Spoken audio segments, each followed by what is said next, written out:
डमरू काहे के बजवल हमें त आवते रहनी ना। डमरू काहे के बजवल हमें त आवते रहनी ना। डमरू की आवाज है मेरा गंगा तीरे सुनाइले जलवा भरते रहनी ना।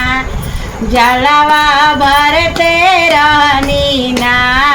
डमरू काहे के हो बजवल हमें त आवते रहनी ना। डमरू काहे के हो बजवल हमें त आवते रहनी ना।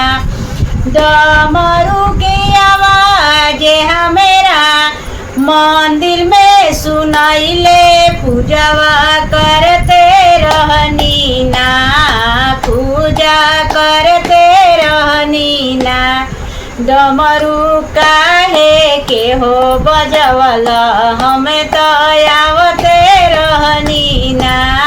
डमरू काहे के हो बजवल हमें त आवते रहनी ना।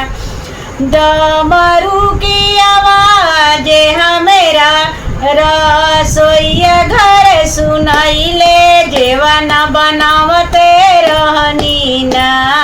जेवन बनावते रहनी ना।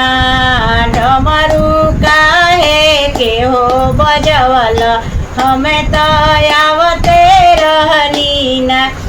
डमरू की आवाज हमेरा से जिया सुनाइले लइका सुतावते रहनी ना। लइका सुतावते रहनी ना। डमरू काहे के हो बजवल हमें